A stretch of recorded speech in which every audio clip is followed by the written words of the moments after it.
Warahmatullahi wabarakatuh. Yang terhormat Bapak dan Ibu Guru SD Tugu 1.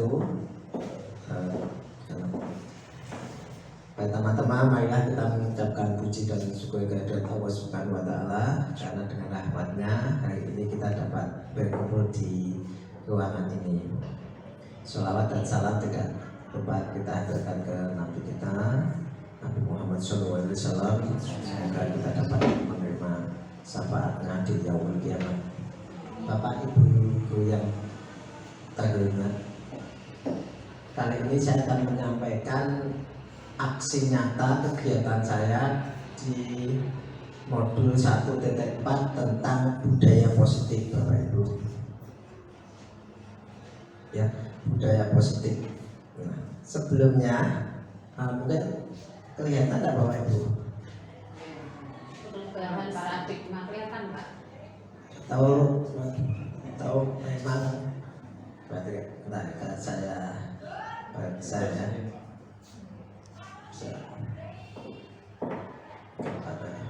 ini pun modelnya gini, display ya, hasilnya gini, tidak apa ya. Oke, Bapak Ibu, sebelumnya perubahan paradigma belajar itu seperti yang Bapak Ibu lihat, bahwa seperti kita itu ada dua anak, yang satu memegang benda misalnya di tangannya uang atau apa ya, yang satu pengen memegang, yang satu pengen melepaskan ya. Jadi kegiatan kepalan tangan di situ. Jadi yang A itu pengen memegang, yang satunya pengen melepaskan. Nah, kegiatan itu tentu yang memegang tentu akan dengan sekuat tenaga mempertahankan uangnya itu yang dia bawa. Tapi yang mau mengambil atau meminta, dia tentu akan membuka dengan sekuat tenaga dari yang si A tadi. Ya. Itulah paradigma tentang pendidikan di sini, tentang belajar akan disampaikan seperti itu. Maka apa yang terjadi? Tentunya yang terjadi kalau yang megang itu dengan sekuat punya keyakinan ini harus saya pertahankan, tentu dia akan memegang dengan sepenuh hati. Sama kalau yang mau minta itu sepenuh hati mau mengambil, tentu dia akan melepaskannya. Hubungannya dengan paradigma belajar, Bapak Ibu, itu adalah dengan seperti itu. Tentunya yang baik itu tentu yang si B itu meminta dengan sopan, dengan membujuk. Saya minta uangnya misalnya dipegang. Kalau dia meminta dengan baik, tentunya yang megang ini akan menyerahkan dengan ikhlas, dengan sebaik-baiknya. Ya, makanya. Tapi caranya itu kan ada dengan kekerasan, dengan menghardik, mengancam, ataupun menyuap dan sebagainya. Itu adalah paradigma dalam belajar. Kita lanjutkan. Nah, ini perubahan tentang paradigma itu ya, tentang pendidikan dengan implementasi kurikulum Merdeka. Kita harus mengetahui satu adalah kita itu ilusi ya, yang satu itu ilusi bahwa kita itu bisa mengontrol anak atau mengatur anak. Bisa kelihatan tak ya?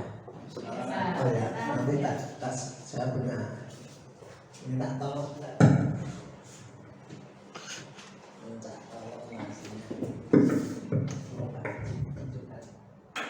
Masih itu tengahnya dari apa ganjeli biasanya. Yang kedua, ilusi juga bahwa kritik dan membuat orang merasa bersalah dapat menguatkan karakter. Kita itu kalau ada masalah atau ada sesuatu yang tidak pas, itu kita mengkritiknya. Nah, padahal itu adalah kita ilusi atau itu tidak tepat. Ya, yang kedua ini ya, itu makasih Pak Sigit ya. Bisa menguatkan karakter. Yang ketiga, ilusi bahwa semua penguatan positif, efektif dan bermanfaat. Kadang kita menganggap ketika kita memberikan penguatan positif itu bermanfaat, tapi belum tentu. Ya, ilusi juga bahwa orang dewasa memiliki hak untuk memaksa. Nah ini, ya kadang memang kita bahasanya merasa dewasa ke anak itu memaksa, itu sebuah ilusi. Jadi paradigma seperti itu bahasanya apa? Kita ganti. Kalau dibesarkan pakai yang mana Pak Sigit ini? Ini kelihatan enggak dari situ? Oh enggak ya? Oh langsung ke Bapak. Sudah. Nah ini perubahan paradigma stimulus respon. Nah atau teori pilihan. Nah, kita itu seakan-akan ketika anak di sekolah, ya, nggak kelihatan ini dari situ ya. Kecil. Nah, solusinya ini berapa? Kalau besarkan yang mana masih mereka.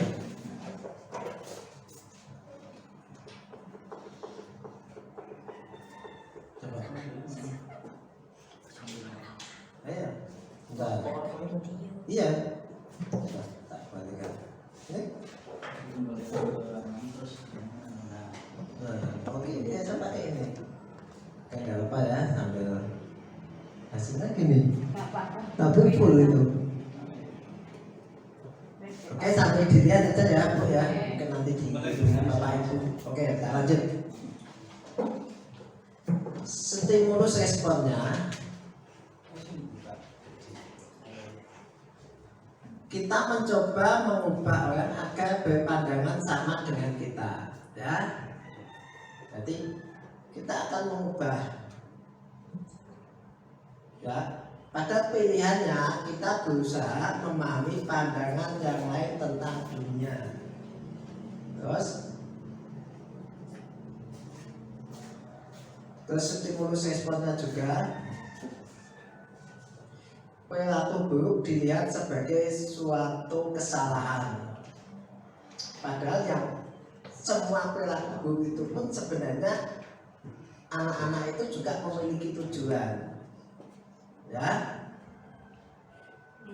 stimulus respon juga yang paling bawah, model berpikir menang atau kalah. Nah, kalau kita nanti ada pilihan itu model berpikir menang semuanya. Jadi tidak ada yang kalah di sini.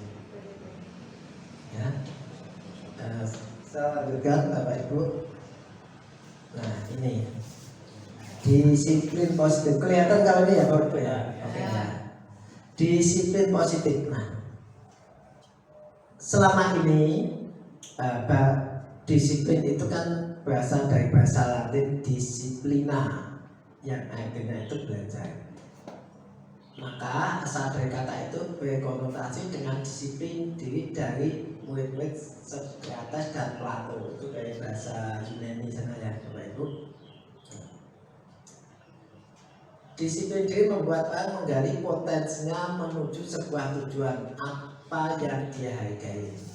Namun, nah ini yang ditulis merah itu. Namun dalam budaya kita, makna kata disiplin telah berubah menjadi sesuatu yang dilakukan seorang pada orang lain untuk mendapatkan kepatuhan. Nah ini berarti kan, kalau Kalau kita mendisiplinkan anak, itu kan anak itu harus patuh. Nah, padahal yang betul itu anak untuk belajar dengan keikhlasannya adalah membuat kata disiplin dengan ketidaknyamanan, bukan dengan apa yang kita hargai atau pencapaian suatu tujuan mulia. Saya lanjutkan Bapak Ibu ya. Nilai-nilai kebajikan universal ini intinya sama, mungkin juga kecil. Oh ya, nilai-nilai kebajikan di sini. Nah, nilai-nilai kebajikan adalah sifat-sifat positif manusia yang merupakan tujuan mulia yang ingin dicapai setiap individu. Kalau kalimat universal itu kalau baik itu kan misalnya apa? Kebajikan universal itu sama di setiap tempat, di setiap negara itu sama. Nah, nilai-nilai kebajikan dicapai oleh setiap anak Indonesia kita kenal dengan profil pelajar Pancasila. Yang pertama, beriman bertakwa kepada Tuhan Yang Maha Esa dan berakhlak mulia. Terus mandiri, bernala kritis, berbineka global, bergotong royong dan kreatif. Itu adalah nilai-nilai kebajikan universal yang nantinya diterapkan dalam implementasi kurikulum Merdeka. Saya lanjutkan Bapak Ibu. Nah, selanjutnya motivasi perilaku manusia. Teori motivasi perilaku manusia Bapak Ibu, bahwa motivasi dari itu ada pertama motivasi eksternal. Jadi kita mungkin dimotivasi tapi eksternal, yaitu motivasinya itu dari luar. Tujuannya itu apa? Untuk menghindari ketidaknyamanan atau hukuman. Ya, ada aturan itu kan motivasi dari luar. Kalau kita tidak melaksanakannya, kita nanti dapat hukuman. Ada lagi motivasi eksternal lainnya untuk mendapatkan imbalan dari orang lain, ya, imbalan. Jadi kita misalnya bekerja, motivasinya kalau dari luar, nanti saya dapat imbalannya. Itu kan motivasi dari luar. Nah, yang paling penting di sini tujuan disiplin positif tadi, motivasinya adalah untuk menghargai diri sendiri, yaitu saya akan menjadi orang yang seperti apa yang bikin saya melakukannya. Jadi motivasi dari dalam dirinya sendiri itu adalah motivasi yang mungkin harus dilatih dari diri kita sendiri. Selanjutnya Bapak Ibu, saya teruskan. Nah, ini di kurikulum Merdeka ya.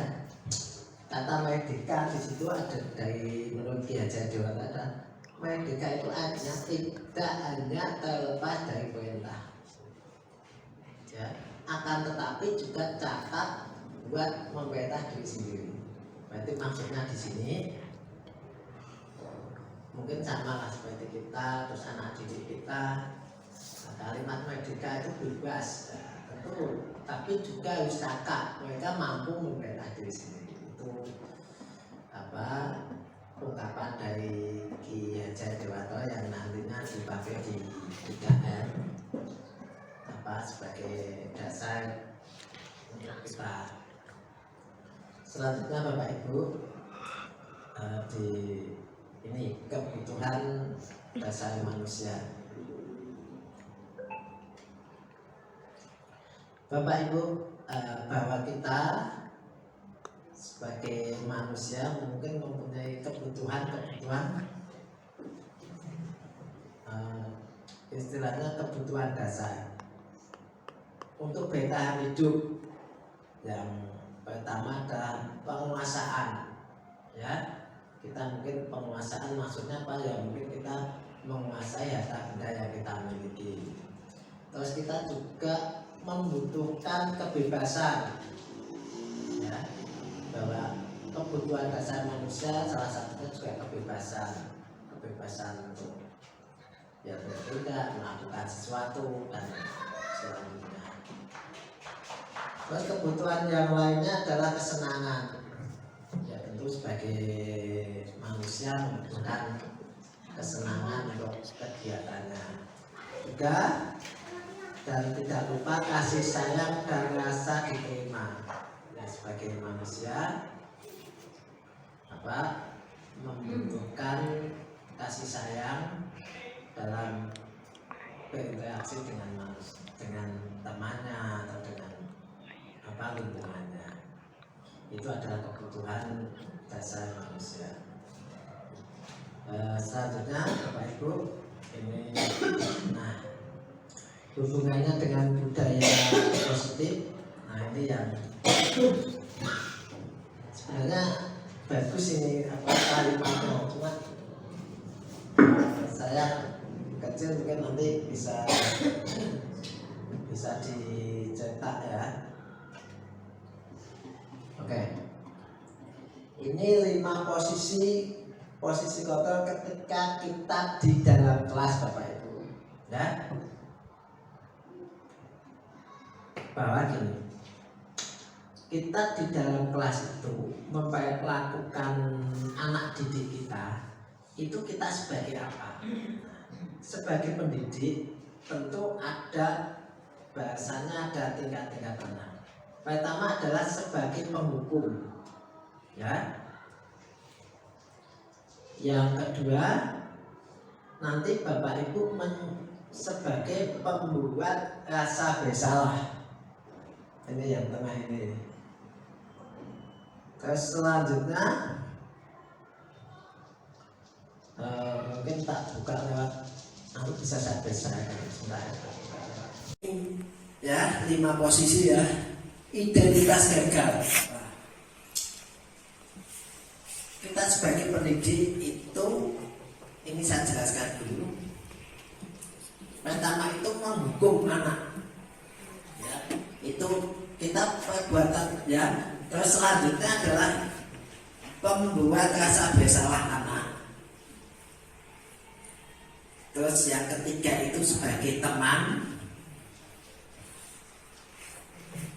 Yang keempat pemantau, dan yang terakhir adalah manajer di sini. Nah, Bapak Ibu, ya kita di kelas ya semuanya lah. Kalau bisa nanti kita menuju yang ke sini. Kita bahas satu-satu ya. Kalau kita sebagai penghukum anak, ya ini kan guru berbuat ini, ya, itu kalau anak melakukan kalimatnya melakukan kegiatan yang tidak sesuai atau anak itu bersalah, kita itu kalimatnya itu menghardik ya, atau menunjuk-nunjuk, bisa menghardik, bisa menunjuk-nunjuk, ataupun bisa menyakiti ataupun menyindir. Itu adalah bagian dari penghukum. Kita sebagai menghukum anak maksudnya, atau sebagai pembuat rasa bersalah ya. Ketika anak melakukan kesalahan, kita berceramah dan mengatakan, ibu kecewa, bapak kecewa, kamu kayak gini ya. Itu kan pembuat rasa bersalah. Nah, kalau sebagai identitas berhasil, ini kan yang identitas gagal, identitas berhasil atau sukses, Bapak Ibu bisa membuat alasan-alasan untuk muridnya. Itu sebagai teman ya, nanti kalimatnya juga ada, atau sebagai pemantau ya, menghitung dan mengukur. Kalau sebagai Bapak Ibu sebagai manajer bisa mengajukan pertanyaan-pertanyaan. Nanti juga ada kasus, tapi ini saya lihatkan. Nah, sebagai penghukum itu biasanya Bapak Ibu guru akan mengatakan seperti ini. Kalau kalau kamu tidak melakukan, awas ya. Misalnya anak tidak mengerjakan tugas rumah, besok ada tugas rumah, kalau tidak membuat, awas ya. Nah, itu bahasa penghukum. Nah, di dalam IKM mulai ditinggalkan karena bahasanya itu kan bahasanya itu kan paradigma lama, ya. Ataupun pembuat rasa bersalah, kamu seharusnya tahu ibu lelah sekali, atau mengatakan, ya, itu untuk pembuat rasa bersalah.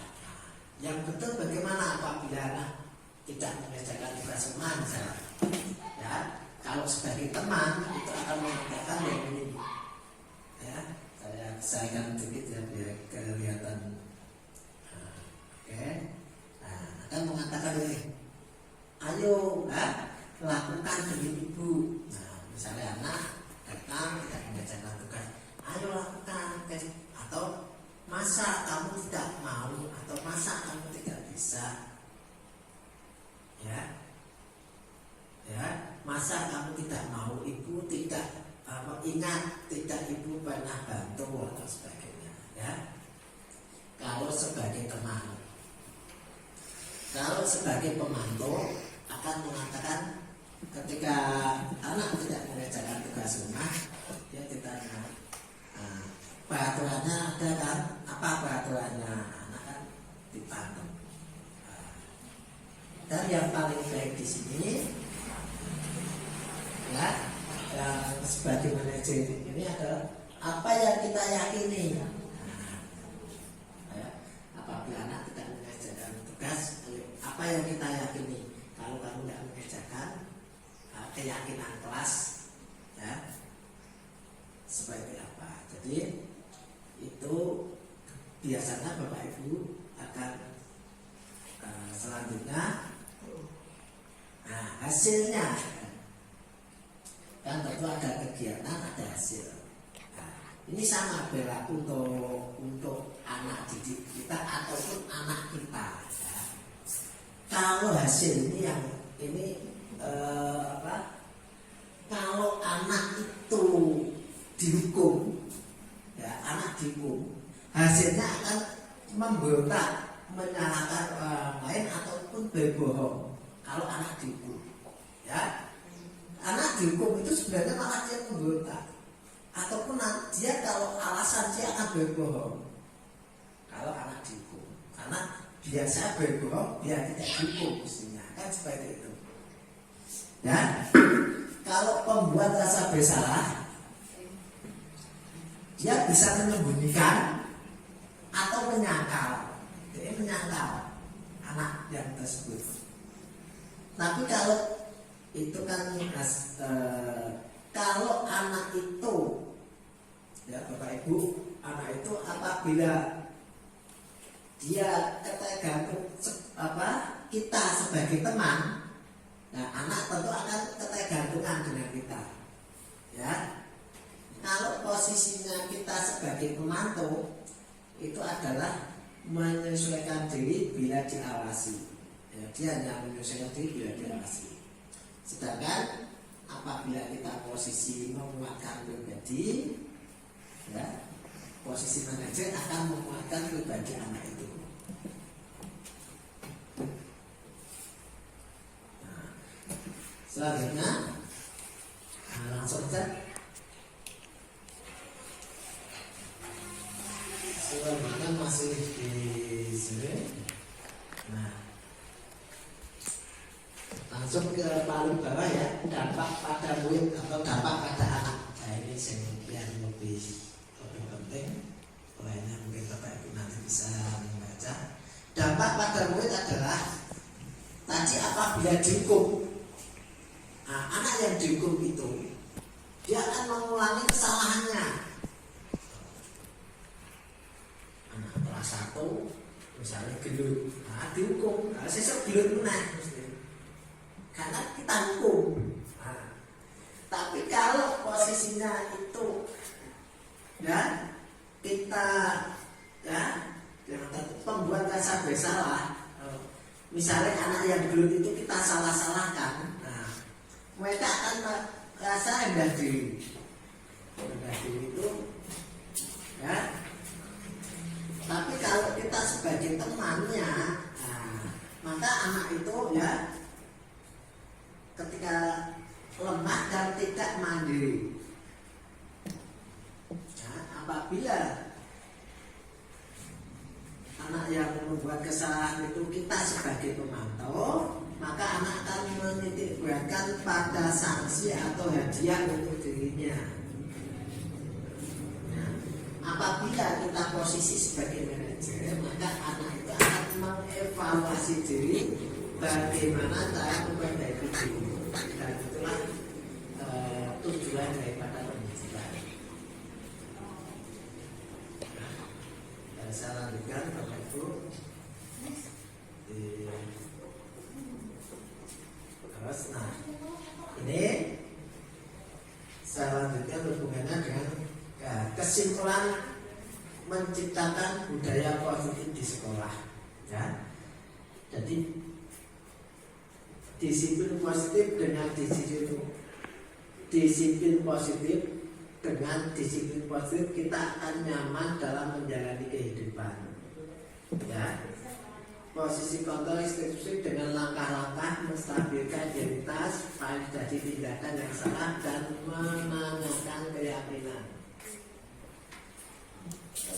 Lagi, refleksi modul budaya positif. Pemahaman kamu tentang disiplin positif merupakan tindakan atau langkah-langkah dalam menjalankan tindakan atau kegiatan-kegiatan yang positif. Sedangkan 5 posisi kotor penghukum, pembuat merasa bersalah, teman, pemantau, dan lain ini membantu saya dalam menerapkan budaya positif di sekolah. Serta 5 kebutuhan dasar manusia yaitu bertahan hidup, kasih sayang, dan rasa diterima, kebebasan, penguasaan, dan kesenangan. Ya. Perubahan apa yang terjadi pada KBBT Anda dalam menciptakan budaya positif di kelas maupun di sekolah Anda serta mempelajari modul ini? Perubahan yang terjadi setelah menciptakan budaya positif di kelas terutama adalah dalam menegakkan keyakinan kelas untuk mencapai disiplin. Kami berusaha menerapkan 5 posisi kontrol sebagai manajer. Selanjutnya, pengalaman seperti apakah yang pernah Anda alami terkait penerapan konsep-konsep inti dalam modul budaya positif baik di lingkup kelas maupun sekolah Anda? Pengalamannya adalah sebagai guru berusaha menerapkan disiplin di kelas dengan sebaik-baiknya untuk menjadi budaya positif di sekolah. Bagaimana perasaan Anda ketika melalui hal tersebut? Perasaan ketika melalui disiplin dengan teman menjadi tidak nyaman bagi saya dan bagi murid juga. Nah, lanjutkan hubungannya dengan yang terakhir. Ini adalah setelah tahu 5 posisi ini, ya, kita masuk ke segitiga restitusi. Itu di PMM, ya.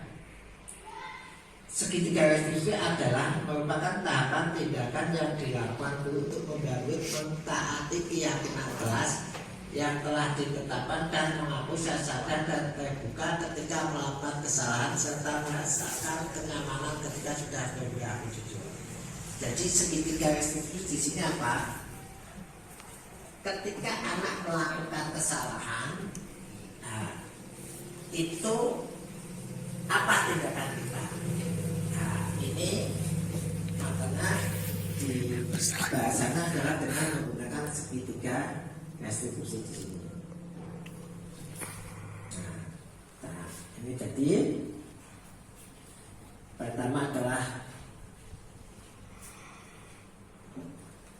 menstabilkan identitas, yang kedua validasi tindakan yang salah, dan yang ketiga menanyakan keyakinan. Nah, ini sudah, ini ada satu kasus sudah, ini Pak Coba sudah tak kirim di itu juga, berarti ada satu siswa kami saya berangkat terlambat ya, kita buat kemarin pas liburan, nah, termasuk jadi tak buat untuk. Sekian, wassalamualaikum warahmatullahi wabarakatuh.